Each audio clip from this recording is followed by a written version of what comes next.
Under a heavy, cloud-choked sky, a young Japanese POW crouched down as a scrappy, battle-worn dog watched her from the edge of the camp.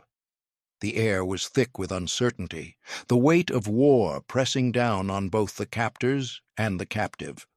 This dog, once a fierce symbol of the enemy, had become an unexpected source of comfort. The women who had once feared him now found themselves drawn to his quiet, steady presence.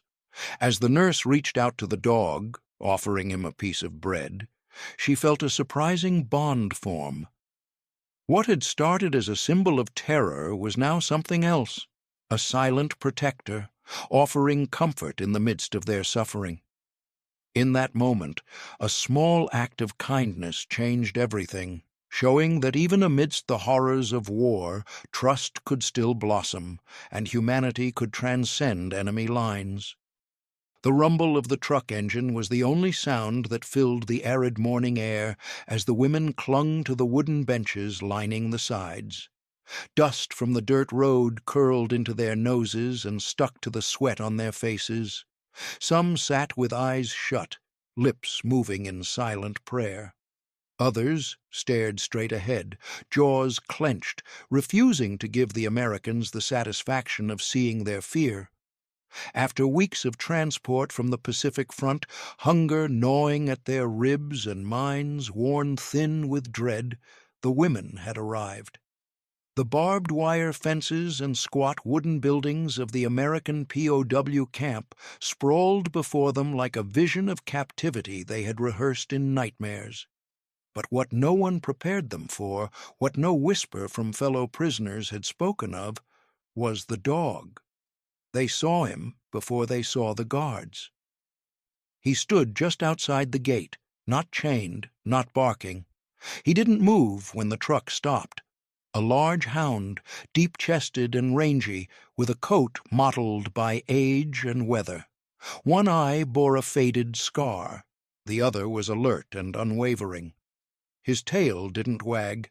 He watched them like someone who had seen too much. "That hound trusts no one," a soldier muttered to the driver, his voice carrying just enough for the women to hear. "Not even us." The women were unloaded. Names were called. Shoes scraped against gravel. A few of them stole glances at the dog, but none dared approach. Back home, dogs were considered impure, unclean, and few Japanese women had grown up with one. And this one? He looked like he'd been stitched together by war and left behind by it. Inside the camp, the routine was set quickly. Barracks, roll calls, rationed meals, interrogations. The Hound, as the soldiers called him, seemed to float through the camp's periphery, sometimes by the mess hall, sometimes near the infirmary, but never near people. He didn't beg, didn't bark. When a guard tried to call him over once with a leftover biscuit, the dog didn't so much as twitch an ear. Then, one evening, something changed. Yuki, a young military nurse whose palms still trembled from the screams she couldn't unhear, saw the dog lying by the water pump. He was licking at his paw, a trail of blood running down his leg. She had seen too much blood to pretend she hadn't. Without thinking, she knelt, slowly, cautiously, and whispered to him in Japanese. Words meant more for herself than the dog. She extended her hand. The Hound looked at her. Just looked. No growl, no twitch. Then he placed his paw, his bleeding paw, into her outstretched palm. Gasps echoed behind her. A few women had been watching. So had a guard, who stopped mid-step. The silence that followed was different than the usual silence of resignation. It was taut, electric. It was the moment the air itself paused. The dog didn't snap. He didn't pull away. Yuki gently pressed her scarf to the wound, and the Hound, for the first time since arriving at the camp, closed his eyes. In that instant, the stories they'd heard, the ones about American beasts, about torture, about the horrors that awaited them, split at the seams.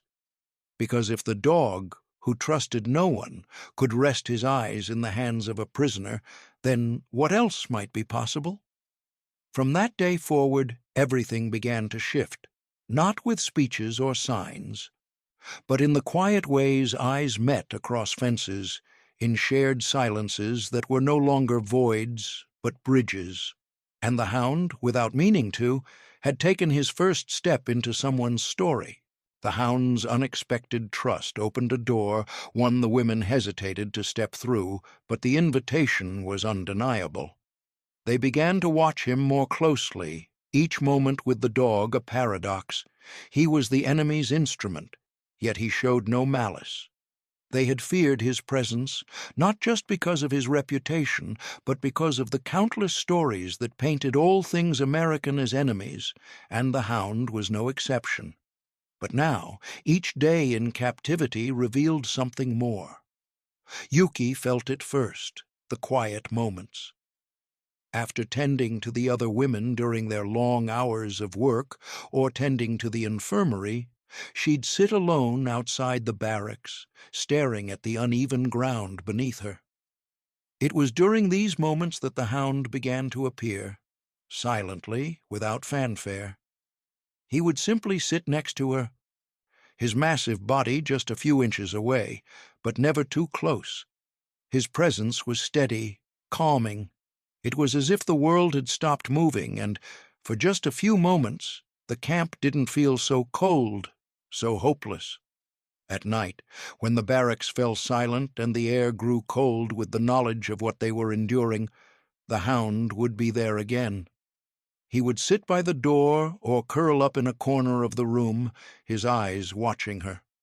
The nurse began to speak to him without even realizing it, her voice low, words meant to comfort herself more than anything else. She'd tell him about her brother, her lost home, the long road that had brought her here. The others, unsure of what they were witnessing, began to whisper. Some believed it was madness. Others felt a stirring of something else, something that could not be ignored. The dog, once the epitome of fear, was no longer just an animal. He had become something more. Over time, the Hound's presence became a symbol. In a place where hope had been stripped away by time and war, the dog was the first flicker of something different. The women, observing his quiet loyalty to Yuki, began to leave small bits of food for him in the evenings.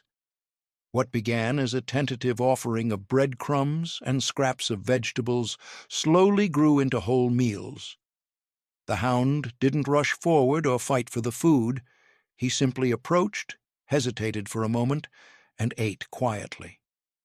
He had become a symbol of something larger than himself, something rooted in survival, but grounded in the need for connection. The prisoners watched him with a mix of awe and disbelief. The animal who had once been a terrifying figure was now a companion in the truest sense of the word. When he was near, the silence felt less oppressive. It wasn't a cure, not by any means, but it was a softening of the edges, the slow, almost imperceptible return of humanity. The turning point came on a day like any other. The women were cleaning the perimeter when one of them, a young woman from Kyoto named Akira, slipped on the wet earth. Her fall was swift, and her ankle twisted beneath her. She cried out, the sound sharp and panicked, startling the guards who stood watch from their posts. Akira's face twisted in pain as she tried to move, but the sharp ache prevented her. The guards made no move to assist her, their eyes cold and indifferent. But then, out of nowhere, the Hound was there. He had been watching from a distance, his ears flicking at the sound of her fall. With surprising speed, he trotted over and nudged Akira's hand with his nose, urging her to calm. She recoiled at first, too stunned to react, but the dog didn't retreat. Instead, he remained, his steady presence offering something the guards didn't: mercy. Yuki was the first to reach Akira, her hand gently pushing the dog aside to help her to her feet. But it was clear. The Hound had saved her from the worst of it. The whispering in the camp grew louder in the days that followed. The women began to speak of the magical bond between Yuki and the Hound, a phrase that carried no small weight. How could an animal so hardened by war have such an understanding of human pain? How could he have known when to step in, when to show compassion? And so, in the days that followed, the Hound no longer seemed like a mere animal. He was a silent testament to something enduring, a flicker of humanity in a world designed to strip it away. In the depths of the camp, where nothing seemed certain, the Hound had become a quiet anchor, reminding them that even in the worst of circumstances, trust could grow, and connections, no matter how improbable, were possible. As the days turned into weeks, the Hound became more than just an animal wandering the camp. He had become a symbol, a protector. His loyalty to the women was undeniable. Where the American soldiers were indifferent, often stern, and occasionally cruel, the Hound's presence provided something different, the unspoken sense of security that they had been deprived of since their arrival. At night, when the women lay awake, trying to silence the gnawing hunger in their bellies and the ache in their hearts, the Hound would be there. Quiet, unmoving, watching. One afternoon, as a woman named Mia accidentally knocked over a barrel while working, the sound echoed too loudly across the camp. A nearby American soldier, whose name they'd come to know as Sergeant Callahan, stormed over, his eyes cold with anger. Without warning, he raised his hand to strike her. The women braced for the blow, instinctively flinching. But before anything could happen, the Hound, his sharp ears alert to the tension in the air, barked loudly, charging at Callahan. The soldier froze, his raised hand halting mid-air as the dog approached with a low growl, teeth bared. For a moment there was only the tension of the standoff. Callahan's face flushed with confusion and anger, Mia still crouched, her face pale. But then, in a split second, Callahan lowered his hand and retreated, his boots kicking up dust as he turned away without a word. The women stood motionless, their hearts pounding with the shock of what had just transpired. The Hound, once feared, had acted to protect them. It wasn't the first time he had intervened, but it was the first time they realized that the dog had become a force beyond their understanding, a force that could offer them a kind of protection that no soldier or barbed wire could provide. From that moment on, the Hound wasn't just a companion. He was a guardian in a place where even the smallest act of kindness was rare. As the days passed, the women began to reflect on what the Hound represented. To them, the enemy, both human and animal, had always been a symbol of cruelty. They had been taught to view them as monsters, incapable of compassion, let alone empathy. But the Hound, this animal who had no reason to trust them, had shown more tenderness in a few weeks than many had seen in years. He was not only offering them his protection, but also a powerful lesson. That tenderness could exist even in the harshest places, even among those who had been taught to hate. It wasn't just the dog that was changing. The women, who had once seen the soldiers as nothing more than faceless threats, began to offer small gestures of kindness in return. They shared what little food they had with the Hound, and sometimes they would give small scraps to the soldiers as well. Never enough to show weakness, but enough to show that they, too, were capable of mercy. These small exchanges began to build a fragile bridge between the women and their captors, one not defined by hate, but by the shared understanding that survival could mean something more than mere existence. The Hound's influence spread through the camp, and the women began to see their interactions with the American soldiers in a new light. It was subtle at first, a guard offering a kind word, a small conversation in broken German.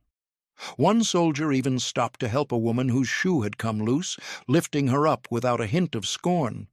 The Hound, whose loyalty had started with one woman, had now become the catalyst for a broader change. The women's willingness to trust began to grow, just as the soldiers' willingness to show empathy expanded. Each morning, as the camp stirred to life, the women would find the Hound by the fence, his watchful eyes scanning the horizon. But now, instead of fearing what the future might bring, they watched him with a sense of calm. The Hound, whose heart had once been closed off, had shown them that even in the darkest of times, the capacity for kindness and trust was still alive, and perhaps, just perhaps, they could learn to trust again. It happened one afternoon, when the camp was unusually quiet, save for the distant sounds of soldiers' movements. The Hound had been lying near the barracks, his usual alertness dulled by the heat of the day, when the unmistakable crack of gunfire echoed through the air. A skirmish had broken out between two American soldiers over a misunderstanding, their voices rising in anger. The Hound, typically reserved, had darted toward the fray, a blur of motion and fury. Yuki, who had been sitting outside watching the sky darken, heard the commotion and ran to see what had happened. As she approached, she saw the Hound, now injured, limping toward her. Blood was trickling from a gash on his side, a deep tear that had come from a stray bullet. Her heart clenched. The dog, who had given her so much comfort, was now in pain. Without thinking, Yuki crouched down beside him, her hands trembling as she gently touched the wound. The Hound's breathing was quick, but his eyes, those eyes that had once been so cold, looked up at her with a strange calmness, as if he knew she would help him. She took a deep breath and ran to the medical supplies. It felt almost surreal to be treating a dog in the same place she had treated so many women and men. But this was different. The Hound was no longer just an animal, he had become a companion, a friend, and a protector. As she cleaned his wound, Yuki realized something inside her had shifted. Her thoughts, once filled with the faces of soldiers and captors who had taught her to view the world in terms of enemies and allies, were now clouded with a new understanding. The Hound, in his pain, had asked for nothing more than her help, and in return, he offered her something invaluable: comfort. The days that followed were a delicate balance of healing and reflection. Yuki continued to care for the Hound, tending to his wounds as though he were another person in need. The other women in the camp, hesitant at first, began to notice the bond that was forming. They saw how Yuki, who had once been so distant, was now offering care freely to a creature they had once feared. This act of compassion, though directed at an animal, began to alter the way they viewed their world. The Hound was not simply a reminder of their captivity. He had become a symbol of survival, not through violence, but through understanding. As the Hound recovered, his presence seemed to take on an even deeper significance. He would sit by Yuki's side during meals, his head resting gently on her lap, his eyes soft and unguarded. At night, when the women lay awake, haunted by memories of their past lives, the Hound would quietly slip into the barracks and curl up beside them. He never barked or demanded attention. Instead, he offered his silent companionship. His presence was a steady balm for their wounds, an unspoken comfort that helped ease the raw edges of their pain. The women, who had once been skeptical of the Hound, now found themselves confiding in him. They spoke of their fears, their regrets, and their dreams of home. All the while, the Hound sat quietly by their side, his eyes closed in a semblance of understanding. One evening, as the Hound lay at her feet, Yuki sat alone by the barracks, reflecting on how far she had come. She had arrived at the camp expecting brutality and dehumanization, but instead, she found unexpected moments of grace. The Hound had taught her something she had never expected to learn in war: that trust, once given, could grow in the most unlikely of places. She looked down at the dog, who now slept peacefully by her side. His small, quiet presence was more than just a comfort. It was a reminder that even in the midst of suffering, there could be room for hope. The war had taught her many things, but it was the Hound's quiet acts of kindness that had truly transformed her understanding of what it meant to survive. As she ran her fingers through the Hound's fur, she realized that the world she had known, one built on the fear of the enemy, on duty and loyalty to a broken country, was no longer the one she inhabited. She had found a new truth, one that had no borders, no lines between captor and captive. It was a world where kindness, even in the darkest moments, could transcend everything else. And in that moment, Yuki understood that the bonds of trust, once formed, could not be easily broken, no matter the walls that separated them. But with this newfound understanding came a dilemma, an internal struggle the women had not anticipated. As their bond with the Hound deepened, so too did their uncertainty. Could they trust the kindness of the enemy? The Hound's presence had shaken their worldview in ways none of them had imagined. Every time they looked into his eyes, it was as if a little more of the armor they had built up against the horrors of captivity began to crumble. They had grown attached to him.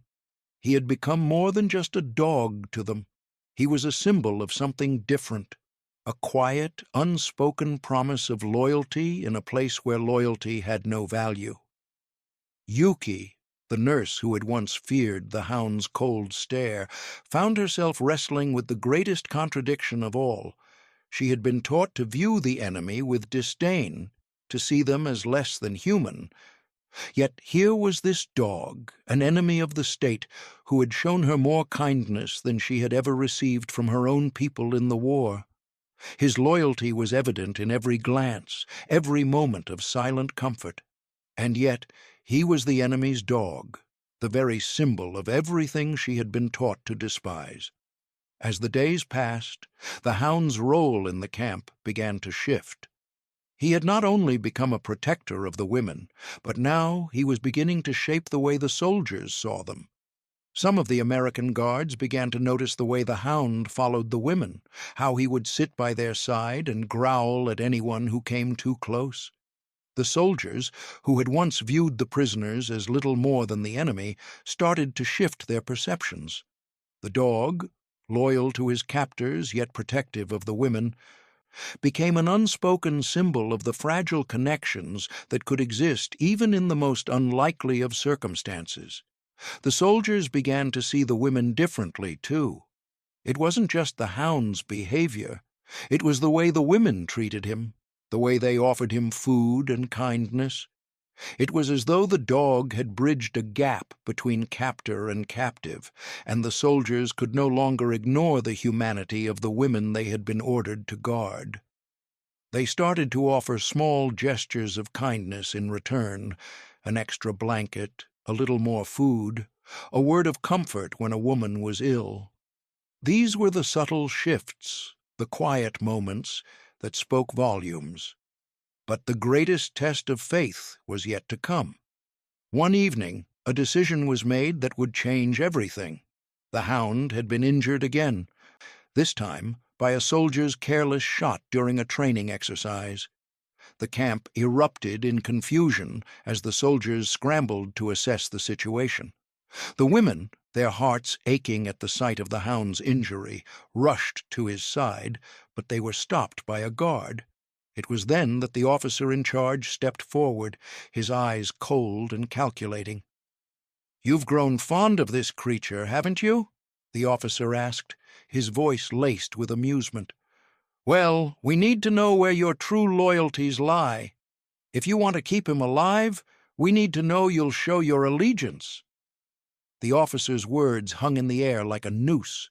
He wanted to use the Hound as a symbol, as leverage. If they showed loyalty to their captors, if they bowed to the demands of the Americans, the Hound would be saved. If they refused, the dog would be put down. It was a brutal test, one that cut deeper than any physical wound.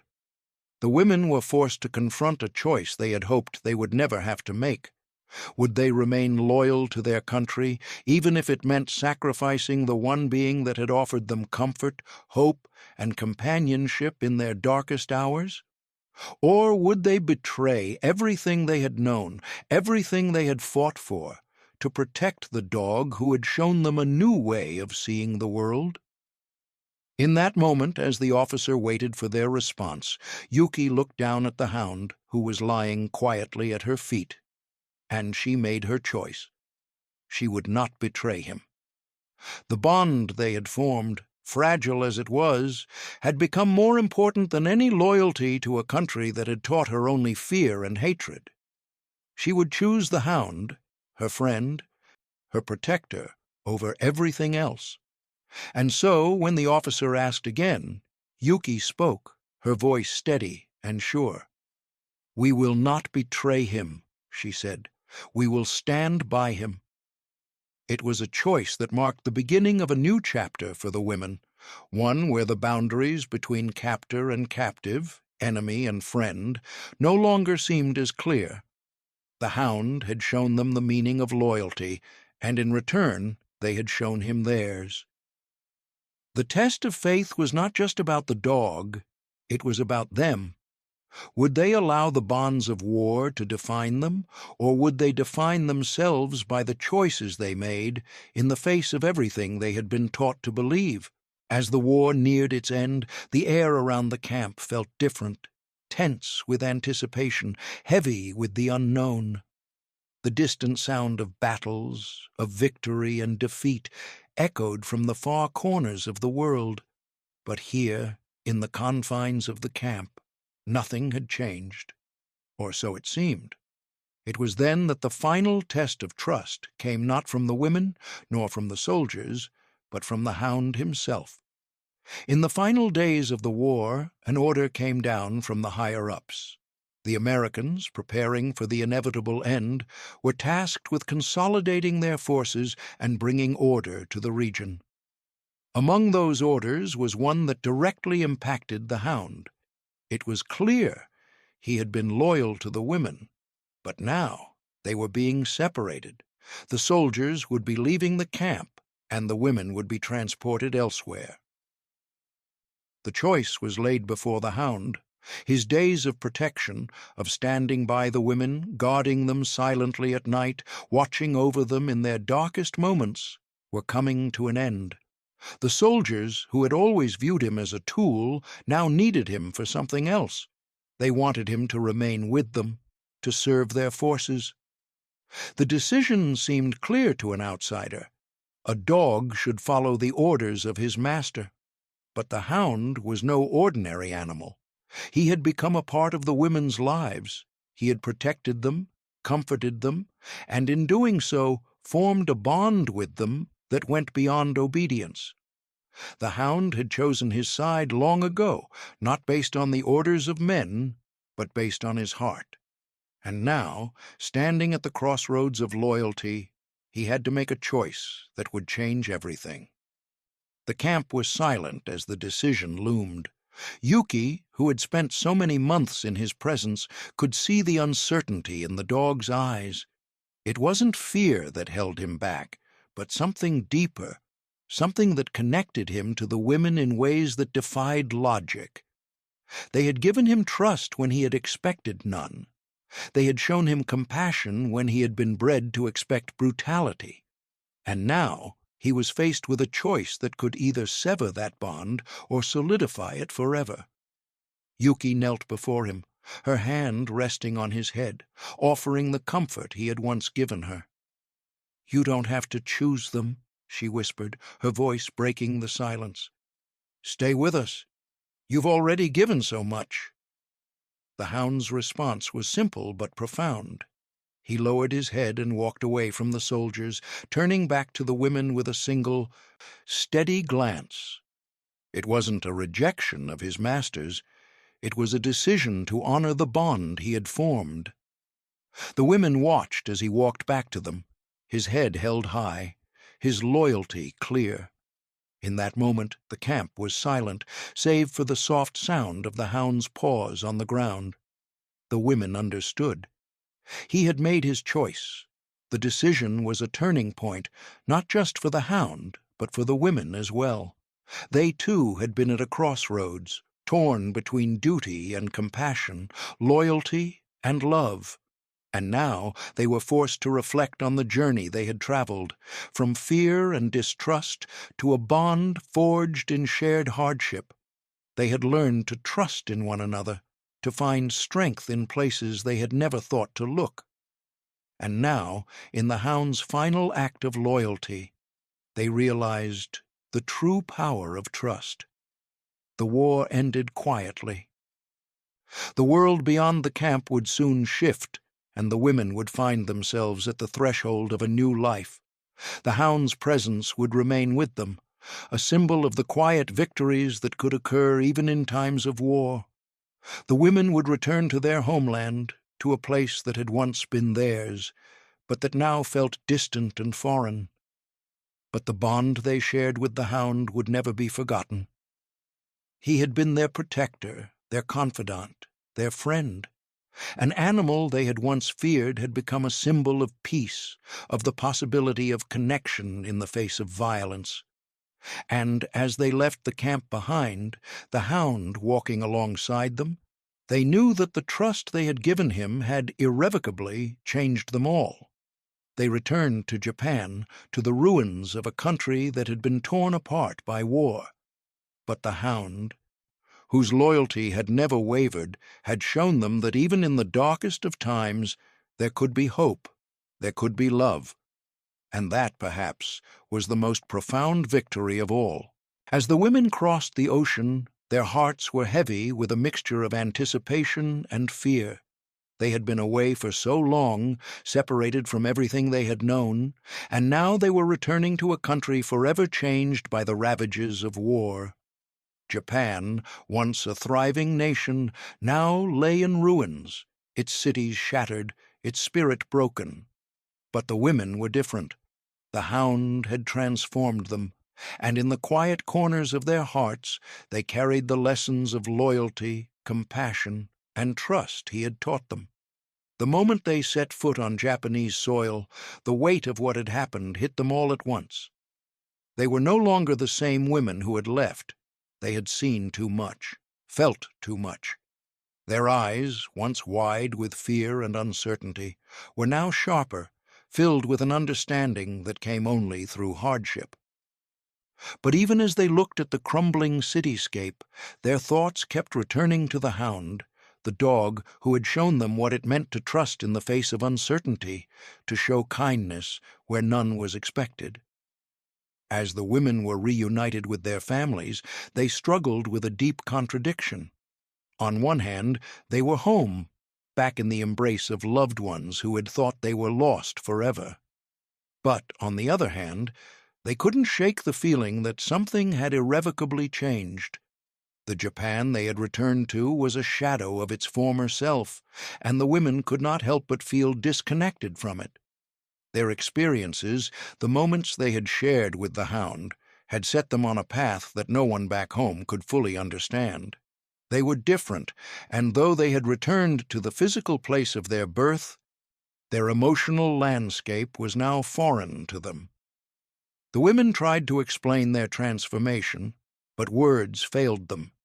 How could they describe the bond they had formed with an enemy dog, an animal who had shown them more humanity than the soldiers who had once guarded them? How could they explain how that quiet creature had taught them to see beyond the surface of things, to look for the humanity in even the most unexpected places?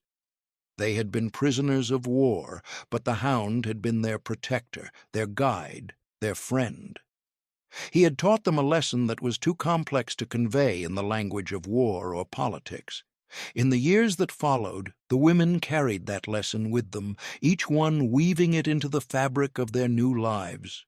They returned to their communities, finding ways to contribute, to rebuild, to heal. They became unspoken heroes, in their own quiet way, reminding those around them that even in the most broken of times, there was room for kindness and understanding. The women knew that the world they had returned to would never be the same. But the small acts of compassion they carried with them, the trust, the loyalty, the bond with the Hound, reminded them that even in the darkest of times, there was still light. And so, as they moved forward, the women carried the Hound's legacy with them. It was more than just a story of a dog and his captors. It was a story of redemption, of humanity rising above the ashes of war. It was a reminder that love, loyalty, and trust could transcend the lines of war, of enemy and ally, and that in the end it was these things that would save them all. The Hound may have been lost to time, but his lesson would live on in the hearts of the women he had touched.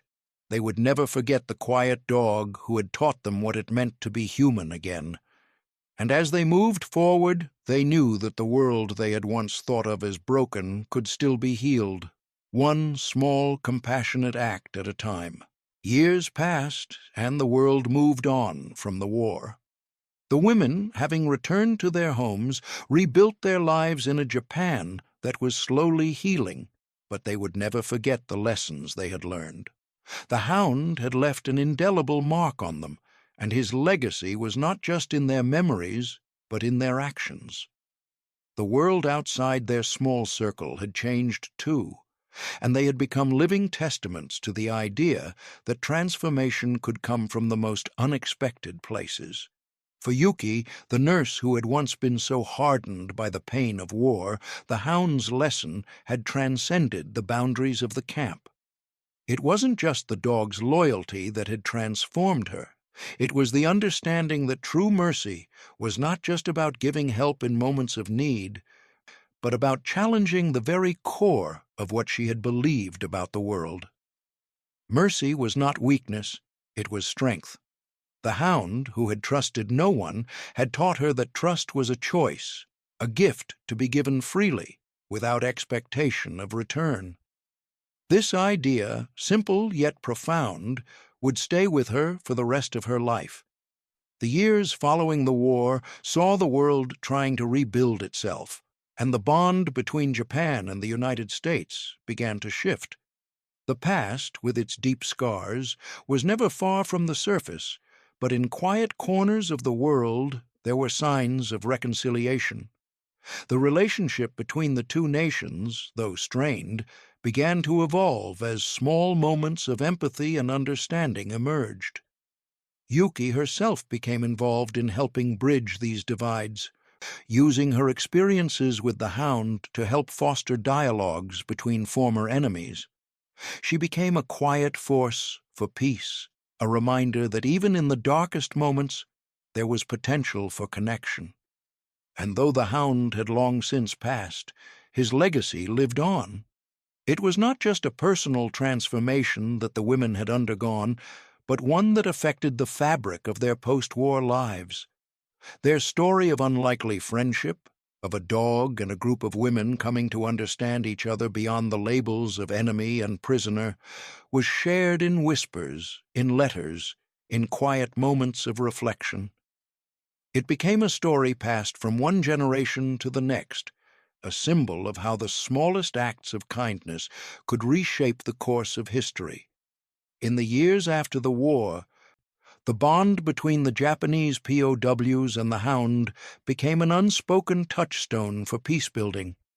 Yuki, now much older, would tell the story to her children, who were born into a world that had not known the horrors of war. She told them of the Hound who had taught her to trust, to love, and to understand that even in the most broken of circumstances, kindness was possible. She would smile as she spoke of his quiet loyalty and how, in the end, he had been more than just a dog. He had been a bridge between two worlds that had once seemed irreparably divided. As Yuki sat in the quiet of her home, the sounds of her children playing in the background, she would often reflect on how far she had come from the woman she had once been. She had once believed in duty above all else, but now, In the stillness of the evening, she understood that duty was not enough. It was love, trust, and understanding that shaped the world. The Hound had taught her that, and in her heart she knew that the world he had helped her build, one small moment of kindness at a time, was worth more than all the victories of war. The Hound, once a symbol of the enemy, had become a symbol of peace. He had shown them that the most unlikely of bonds could transcend even the deepest divisions. And as the years went on, Yuki and the others would carry his story with them, an enduring reminder that even in the darkest of times, the smallest acts of kindness could transform the world. If you're moved by the incredible transformations and rare bonds in this story, please like the video and leave a comment below telling us where you're watching from. We love hearing from you. When the war ended and the women of the camp were finally repatriated to Japan, they were met with a world that had changed in ways they hadn't anticipated. The images of war, the bombed cities, the wounded soldiers, the devastated families, were no longer distant echoes. They were now the fabric of their everyday lives. The world outside the camp felt foreign, unsettling, and heavy, and yet, despite the pain and the burden of their shared history, the women carried with them something that would transform their approach to the future, a quiet understanding that the enemy could be human, that even in times of war there could be moments of connection. Returning home was not the joyful reunion they had once imagined. They were not the same women who had left. The faces of their families, once familiar and comforting, now seemed distant, like figures in a dream. Their loved ones did not understand what they had endured, and the words they longed to speak seemed to fall flat, unable to convey the depth of their experiences. How could they explain the bond they had formed with a dog who had been part of the enemy's army, who had shared in their suffering and yet offered something that transcended that very division? How could they explain the transformation they had undergone, the internal shifts that had taken place in their hearts and minds? The women struggled with the weight of the unspoken. They had carried their traumas with them, invisible to the outside world, and yet there was something else, the quiet, unwavering presence of the Hound in their hearts. He had been more than a dog. He had been a witness, a protector, and a teacher. Through him, the women had learned that kindness could exist even in the most unlikely places, and they now saw the world through a different lens. The war had taught them brutality, but the Hound had taught them mercy. The contrast was stark, and yet it was this dichotomy that allowed the women to find a new sense of perspective as they navigated their post-war lives. Yuki, now back in her village, spent long evenings reflecting on the bond she had shared with the Hound. She knew that it wasn't just the dog's loyalty that had changed her. It was the realization that mercy and trust were choices, and that these choices had the power to heal even the deepest wounds. She began to work with other war survivors, helping them reintegrate into society. Her story of the Hound became a quiet beacon for others, a reminder that it was possible to transcend the boundaries set by war. It wasn't easy, but through each interaction, each act of kindness, the women began to rebuild their lives. As time passed, the legacy of their experiences spread beyond their families. The women's stories, shared with their children and grandchildren, became a silent testament to the possibility of change. They spoke of the Hound, of the dog who had shown them that even in the worst of times there was room for kindness, for trust, for connection. These stories were passed down through generations, whispered in letters, in quiet reflections, and in moments of shared understanding.